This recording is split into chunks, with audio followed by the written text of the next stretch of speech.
یہ ندیم ملک صاحب جیسے جو لوگ ہیں، یہ اینکر حضرات ہیں، کیا یہ جرت کر سکتے ہیں کہ ان لوگوں سے پوچھا جائے کہ یہ تمام جو سرگرمیاں تھیں، ججوں کو واجب القتل قرار دینا اور فوجیوں کو اکسانا بغاوت پہ اور ہمارے چیف آف آرمی سٹاف کو شیطان کہنا، کیا یہ آئین کے مطابق ہے؟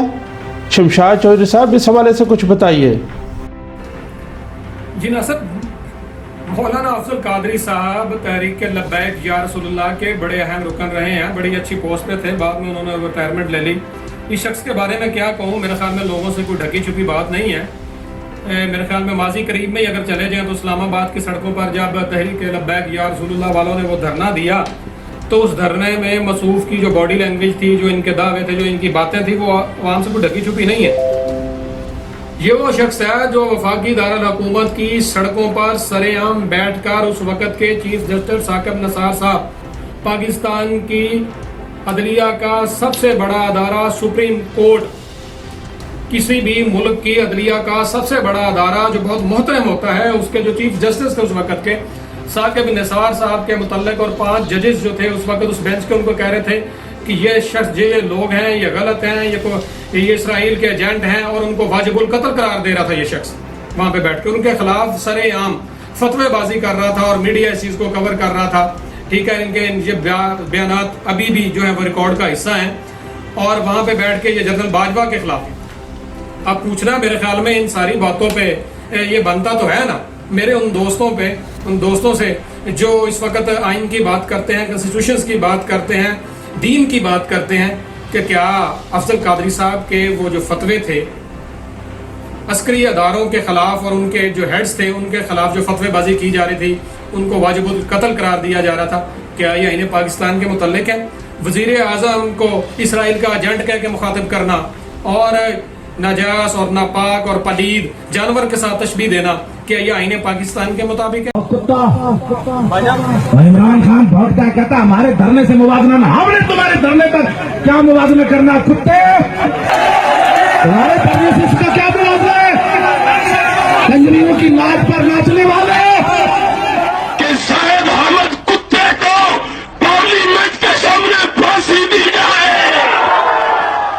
شمشاد چودھری صاحب، یہ خادم حسین رضوی صاحب جو ہیں، آپ کو تو پتہ ہے کہ گالیوں کے حوالے سے یہ انتہائی مقبول اور معروف ہے، لیکن آئین شکنی کے علاوہ یہ توہین رسالت کے بھی مرتکب ہوتے ہیں، جیسا کہ آپ نے ویڈیو میں ملاحظہ کیا۔ یہ فوج اور عدلیہ کو بھی گالیاں دیتے ہیں، لیکن اینکر حضرات ان سے پوچھنے کی ہمت نہیں رکھتے اور ان کے متعلق یہ کہتے ہیں کہ یہ آئین کو مانتے ہیں۔ پھر مولانا صاحب جو ہیں وہ یہودیوں کے داماد قرار دیتے ہیں ہمارے وزیر اعظم عمران خان صاحب کو، پھر اس کے علاوہ یہ کتوں سے تشبیہ دیتے ہیں فوج کو اور ملک کے وزیر اعظم کو، ملک کے عدلیہ کو۔ تو اس حوالے سے بتائیے کہ میڈیا حضرات جو ہیں ان سے سوال پوچھنے کی ہمت آخر کیوں نہیں رکھتے؟ ناصر، خادم حسین رضوی صاحب تحریک لبیک یا رسول اللہ کے جو اس وقت مین مرکزی ہیں، ان کے رہنما ہیں، ان کے متعلق میں اگر بات کروں تو میرے خیال میں نہ صرف پاکستان، دنیا کے کسی ملک میں بھی اگر چلے جائیں، جو پاکستان کے ساتھ جس بندے کا بھی تعلق ہے، وہ یہ ایک ایسی شخصیت ہیں کہ ہر بندہ ان کو جانتا ہے، خواہ وہ مذہبی حلقے سے ہے، خواہ وہ سیاسی حلقے سے ہے، عسکری حلقے سے ہے، یا کہیں سے، یا میڈیا سے ہے۔ تو مولانا صاحب کے حوالے سے یہ میں بات کرنا چاہوں گا کہ پہلے بھی مولانا صاحب کہیں ہوں گے، لیکن اسلام آباد والے دھرنے میں خاص طور پہ یہ بالکل کھل کے جو ہے وہ سامنے آئے گا۔ اسلام آباد کی سڑکوں کے انہوں نے بند کر دیا ہوا تھا، نہیں ان کو اس بات کی پرواہ تھی کہ کوئی ایمبولینس میں بندہ مر رہا ہے تو پیا مرے، اور پھر یہ کہتے تھے کہ پورے پاکستان کو جو ہم لوگ بلاک کر دیں گے، اور ملک کو انہوں نے جیم کر کے رکھ دیا، سڑکوں کو بلاک کر دیا۔ بات کس کی کرتے ہیں؟ بات اسلام کی کرتے ہیں، بات آئین کی کرتے ہیں۔ اسلام میں تو رستوں سے پتھر ہٹا کے پیچھے کر دیں کا بھی ثواب ہے، ٹھیک ہے۔ اور یہ جو یہ لوگ تھے، انہوں نے وہاں پہ کیا کیا؟ آپ کبھی ریکارڈ کا حصہ ہے ان کا، ابھی تقریر آپ یہ دیکھ لیں، ابھی آپ نے کلپ جو سامنے آپ نے وہ آن کیا ہے، حکومتی اداروں کے خلاف انہوں نے جو وہاں پہ بد زبانی کی، جو گندی گالیاں، واضح اور گندی گالیاں انہوں نے نکالی، سوشل میڈیا پر انہوں نے وائرل کی کہ اگر میڈیا ہمیں یہ کور نہیں کرے گا تو ہم یہ خود وائرل کریں گے۔ عدلیہ کے خلاف، عسکری اداروں کے خلاف انہوں نے اعلان بغاوت وہاں پہ کر دیا، با آواز بلند، اوپن، ہر بندہ دیکھنے اور سننے والا تھا۔ اور جو زبان وہاں پہ استعمال کی گئی، اللہ اللہ اللہ اللہ اللہ، وہ زبان علماء دین کو کیا وہ زیب دیتی ہے؟ بتا پوچھیں. اور عسکری اداروں کے خلاف تو جو بد زبانی وہاں پہ کی گئی اور لوگوں میں، عوام میں اور فوج کے اندر لوگوں کو اس بات پہ اکسایا گیا کہ آپ جنرل باجوہ کے خلاف بغاوت کر دیں، حکومت کے خلاف بغاوت کر دیں. کیا وہ جو دھرنا تھا وہ آئینی تھا؟ وہاں کے اوپر جو فتوی بازی کی گئی تھی، لوگوں کو بغاوت میں اکسایا گیا تھا، وہ آئینی تھا؟ وہ آئین پاکستان کے خلاف جو حق میں تھا، یا آئین پاکستان کے مطابق تھا؟ وہ پاکستان کے قانون کے مطابق تھا؟ وہ پارلیمنٹ کے میں جو بیٹھ کے باتیں کرتا ہے ان کے مطابق تھا؟ یہ جو بڈھے ریٹائرڈ جرنیل آتے ہیں اسرائیل کی نمائندگی اور اس کی ترجمانی کرنے کے لیے، اسرائیل کے وظیفوں پہ پلنے والے جرنیلوں، ریٹائرڈ جرنیلوں، اپنے حدود میں رہو. شمشاد چودھری صاحب، آپ نے یہ ملاحظہ فرمایا مولانا فضل الرحمان سابق کشمیر کمیٹی کے چیئرمین، ان کی یہ باتیں آپ نے ملاحظہ فرمائی ہیں. یہ کہہ رہے ہیں کہ ہمارے جرنلز جو ہیں اسرائیل سے وظیفہ لیتے ہیں. ندیم ملک صاحب، کیا یہ آئین شکنی نہیں ہے؟ اور دوسری طرف غلام حسین صاحب کہتے ہیں کہ جی اسرائیل اور انڈیا کے ساتھ جو ہیں وہ قادیانیوں کے تعلقات ہیں. تو پھر یہ بتائیے شمشاد صاحب کہ میں مولانا صاحب کی بھی بات کو سچ مانوں جو وہ کہتے ہیں کہ جرنلز کے اسرائیل کے ساتھ تعلقات ہیں، ان سے وظیفہ لیتے ہیں.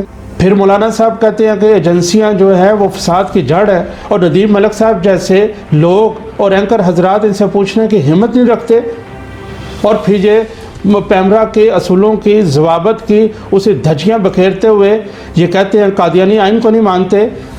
ندیم ملک صاحب، آپ کیا ہمت کرتے ہیں ان سے مولانا سے یہ بات پوچھنے کی کہ ہمارے پاک آرمی کے جو معزز جنرلز ہیں جو ملک کے لیے خدمات جو سر انجام دیتے ہیں، وہ جو ہے وہ اسرائیل کے وظیفہ خور ہیں؟ یہ بات ان سے پوچھنے کی ہمت آپ رکھتے ہیں؟ شمشاد صاحب یہ بتائیے آخر ماجرا کیا ہے؟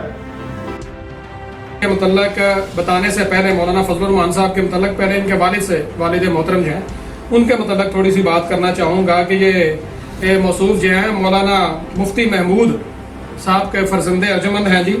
اور ان کا یہ کہنا تھا، مولانا مفتی محمود صاحب جو ہیں وہ ان کے جو والد تھے وہ کہتے تھے کہ شکر ہے کہ اللہ کا شکر ہے کہ میں پاکستان کو بنانے کے گناہ میں شامل نہیں ہوں. ان کے والد جو ماجد تھے وہ کہتے تھے کہ شکر ہے جی میں پاکستان کو بنانے کے گناہ میں شامل نہیں ہوں. نعوذ باللہ من ذالک، نعوذ باللہ من ذالک. اب مولانا صاحب تقریریں کرتے ہیں تو ان کی تقریریں سنیں تو وہ دیکھیں تو پتہ چلتا ہے مولانا صاحب بھی فتوی بازی کر رہے ہیں، عسکری اداروں کے خلاف بول رہے ہیں.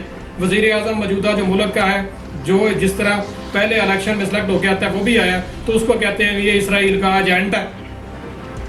جرنیل جو حاضر سروس ہیں ان کو بھی جو ریٹائر ہو چکے ہیں ان کو بھی برملا کھڑے ہو کے للکار کے کہتے ہیں جی کہ تم اسرائیل کے ایجنٹ ہو، تمہیں وہاں سے فنڈنگ ہوتی ہے اور تم لوگ جو ہے وہ غلط کر رہے ہو، تمہارا کام نہیں ہے کہ تم ہمیں سیاست سکھاؤ. تو کون سی آئین کی ایسی شک ہے جس میں یہ سارا کچھ لکھا ہے کہ آپ وہ آئین عسکری اداروں کے ساتھ اعلان جنگ بھی کریں، بغاوت پہ لوگوں کو ستائیں، آرمی کے بیچ میں لوگوں کو کہیں جی ایسا کریں، ججوں کے خلاف قتل کے فتوے دیں، گالیاں دیں، سڑکوں کے اوپر بیٹھ کے قانون کو نہ ماننے کی اور جوتی پہ رکھنے کی بات کریں، پولیس کے جوانوں کے اوپر حملے کریں، جو میڈیا کی ڈی ایس این جیز ان کو آگ لگا دیں، ان کو ماریں، کیمرے توڑ دیں، ان کے رپورٹرز کو گالیاں دیں. یہ سارا کچھ یار آئین کے مطابق ہے. اور آج تک یہ بڑی بات ہے کہ کہتے ہیں جی قادیانی جو ہے آئین کی خلاف ورزی کرتے ہیں. کس شک کی؟ جی فلانی شک کی، اور شک کے مطابق کبھی بھی کوئی بندہ کورٹ تک نہیں گیا، عدالت تک کسی نے رجوع نہیں کیا یہ انہوں نے آئین کی فلانی شک کی خلاف ورزی کی ہے، ہم عدالت میں جا رہے ہیں. عدالت میں جانے سے ڈرتے ہیں، صرف قانون نافذ کرنے والے اداروں کے اوپر پریشر دیتے ہیں اور کہتے ہیں جی ان کے اوپر مقدمات درج کر لیے جائیں. خود جو ہے وہ اپنے آپ میں، وہ اپنے گریبان میں جو کوئی نہیں جھانک کے دیکھتا کہ یہاں پہ کیا ہو رہا ہے، اور دوسرے لوگوں کے اوپر فتوی بازی کی جا رہی ہے. شمشاد چودھری صاحب آپ کا بہت شکریہ، آپ نے انتہائی تفصیل کے ساتھ جو لوگ آئین کو مانتے ہیں ان کا ذکر کیا اور جو آئین شکن ہے ان کے بارے میں بھی تفصیل سے یہاں پہ ناظرین کے سامنے بات کی. ناظرین، پروگرام کے آخر میں گزارش کروں گا کہ غلام حسین صاحب سے کہ وہ قادیانیوں کے خلاف مقدمہ درج کروائیں، کیونکہ ان کے پاس اسرائیل اور انڈیا کے ساتھ جو قادیانیوں کے تعلقات ہیں، جو ان کا گٹھ جوڑ ہے، اس کے حوالے سے ان کے پاس ثبوت ہیں. کیونکہ